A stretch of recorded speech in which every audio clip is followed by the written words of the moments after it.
It's an unbelievable day for the Indiana Fever, another step for our franchise, again, to make this the best franchise in the world. As soon as the Indiana Fever announced their unstoppable plan to name CaitlinClark the league's ultimate star in 2025, panic breaks out in the WNBA. But let's face it, players like Sata Sabali and Kelsey Mitchell will also benefit because a $78 million investment is no joke. So the Indiana Fever announced that they're going to open a new practice facility coming up before the 2027 season, but they're going to get their own facility now. And they showed the mock-ups online, and it's as you would expect, right? It's going to be state-of-the-art. It's going to be awesome. It's going to look cool. The Fever sees Clark as their future star and is prepared to put everything on the line to make sure she becomes the league's face. Clark has already shown her value by leading her team to unprecedented success, and Indiana is now stepping up to repay the favor. As the CEO of Pacer Sports Entertainment, I couldn't be more excited for both our men's and our women's teams to have their own standalone practice facilities. I think it's expanding our campus in a great way. It's providing them everything they need to have the best performance that they can on the court. And I think it's absolutely the right time to do it. The Fever has been busy building a dynasty with a $78 million investment. And while players like AJ Wilson and Angel Ree have wasted valuable time hating on Clark with nothing to show for it, they are also building a facility so advanced that, at 108,000 square feet, it will make the rest of the league appear to be stuck in the Stone Age. This place is much larger than any WNBA or even some NBA facility, and they are tired of being ignored and are making sure that no one can ignore them any longer. From all of the weight and conditioning equipment, obviously we'll have 2 full-size courts. It'll be available 24/7 for them to come and utilize it, but also just the best in recovery, the best in mental health, places for them to be able to also record content, podcasts, and other things that they may have to go off-site and waste time doing things like that. So they can really maximize their time spent focusing on their performance and not on other things. And who is in the middle of everything? CaitlinClark is the kind of player you can wager a whole franchise on, and the kind of generational talent you dream about. She has the talent, mentality, and appeal to make Indiana a powerhouse, and the Fever are making the most of it. This facility, which is expected to be completed by 2027, is more than just an upscale fitness center. There are 2 full-size courts in the statement. Infrared therapy rooms, advanced strength training zones, and recovery regions. They seem to have considered every requirement an athlete may have for success, and they haven't stopped there. They're taking care of everything.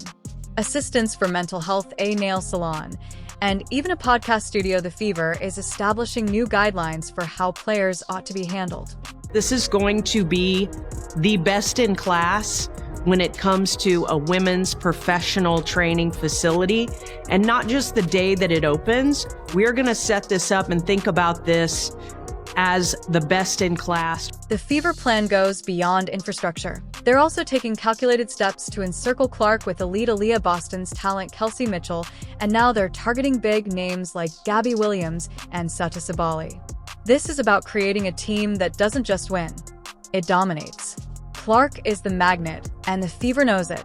They're using her presence and this brand new facility to entice the league's top players, and it's already working.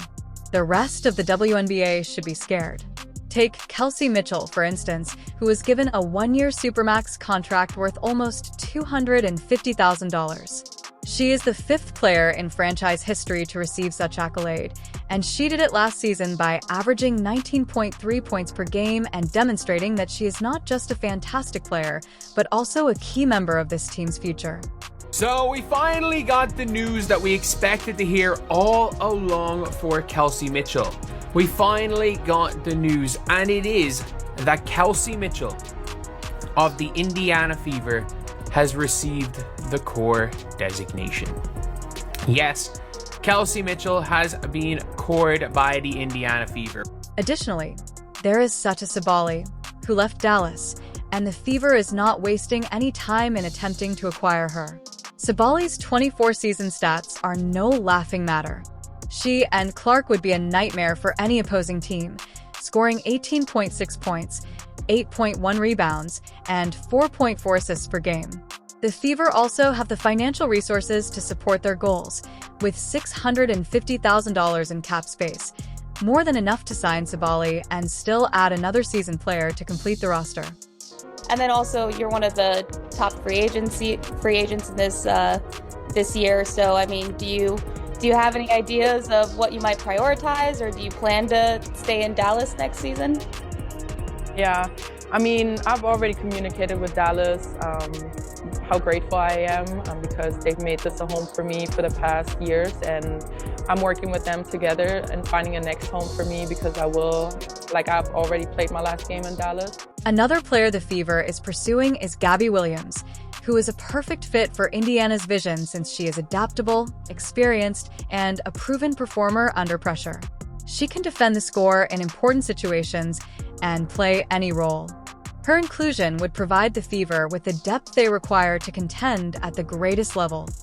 Building quality depth is going to be important. You know, when you have a core three like we have, surrounding them with players who are going to, fill the roles, certainly, first and foremost, who are going to embrace the roles, secondly, and who give us the best opportunities for success by complementing what they do really, really well. Since CaitlinClark joined the Indiana Fever, the team's attendance on the court has increased by an astounding fourfold, making them the most talked about team in the WNBA. With her game-changing vision and accurate passing, Clark's teammates appear to have improved overnight.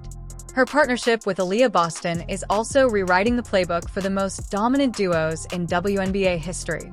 Boston controls the paint like she owns it, while Clark's lethal perimeter game forces defenses to spread thin. Add Kelsey Mitchell to the mix, and you have a lineup that is already incredible. Now imagine adding someone like Sata Sabally to form a fab for that combines scoring, defense, and chemistry. It's not just a team, it's a dynasty in making. As I've said, there's no reason why Kelsey Mitchell wouldn't want to play with the Fever. And we've basically seen the Fever posting about Kelsey Mitchell everywhere. So it's not like it's something that is unlikely, but it is going to be huge. And at this stage, it's trust the process. It's trust the organization. Behind the scenes, Keith Porter, the player development coach for the Fever, has stated unequivocally that his objective is to make CaitlinClark an unstoppable force. He is not only assisting her in becoming better, but also organizing her dominance, whether that be by increasing her shooting range, honing her ball handling skills, or getting her ready to counter every defensive tactic thrown at her. Porter makes sure Clark stays ahead of the game by emphasizing adaptability, which guarantees that Clark has a response for whatever opponents try. I feel like my family, everyone's like, how's Caitlin? How's Caitlin? Oh. The first thing I tell everybody, which is super cool about her, is being so young, right? Being 22, being so young, but also being so mature, right? And it's the weirdest thing because it's almost you forget who she is because of how relaxed and reserved she is as a person. So it's until you go somewhere you're like, oh my God, the entire world wants to see you, right? Until you see her sitting. However, the Fever isn't only focused on today. It's also preparing for the long haul Aaliyah. CaitlinClark's contract is set to expire in 2028, while Boston's rookie deal is scheduled to end in 2027. These dates are not coincidental. Rather, they coincide perfectly with the team's $78 million facility opening. By making these calculated moves, they are now locking in their stars and laying the groundwork for years of dominance. Lisa Leslie even praised this as an example of what investing in women looks like. The facility isn't just a place to practice. It's a game, share, and it's made to support players in every way possible, from state-of-the-art training and recovery areas to mental health services. A nail salon as well as a podcast studio in stark contrast to the circumstances at some other teams, Fever players will be working in a cutting-edge complex. This is about more than just basketball. It's about fostering an atmosphere where players can flourish in all facets of their lives. Others are forced to share practice courts with children. Birthday celebrations, the message is clear. The Fever are challenging the rest of the league to keep up with them as they set a new benchmark. MVP Caitlin on the rise. Absolutely. I think she's ready for that. She was already top 3-4 in voting last season. Mm-hmm. She's right there. She's right there. Because of the investments made on player facilities and a winning culture, the effects of these reforms extend beyond Indiana. Let's take a look at what this super team might look like in the near future. The Fever is driving every other WNBA club to rethink how they play. It's about completely altering the game. The Fever's actions are increasing the bar for the entire league. Point where CaitlinClark is running. Aaliyah Boston controlling the paint, Kelsey Mitchell at shooting guard, and Sutta Solly as a versatile forward. That lineup isn't just dangerous, it's historic. They've got everything covered: scoring, defense, playmaking, and leadership. If they pull this off, they're not just trying for a championship, they're aiming for a dynasty. And they have the tools, the talent, and the vision to make it happen. So you like being a two-way player, like you like playing both ends. I do. I really do. Yeah. Yeah. Has that always been like that? No. So it's new. You just started to enjoy defense. Yeah. I feel like I just enjoy. CaitlinClark's influence goes far beyond her performance on the court. She's bringing in school new records fans, as the generating all-time leader in excitement, assists and elevating the scoring. profile of the entire league. Her ability to dominate games while driving record-breaking attendance shows why she's not just a player, she's a cultural icon. The Fever's dedication to building around her isn't just clever, it's revolutionary. They're investing in their players, facilities, and future in a way that pushes every other team to step up with their talent, resources, and vision. They're not just planning to win games, they're planning to change the league forever. The rest of the WNBA better pay attention to this plan, because it's a blueprint for total domination. The Fever are sending a clear message that they're not here to compete, they're here to win.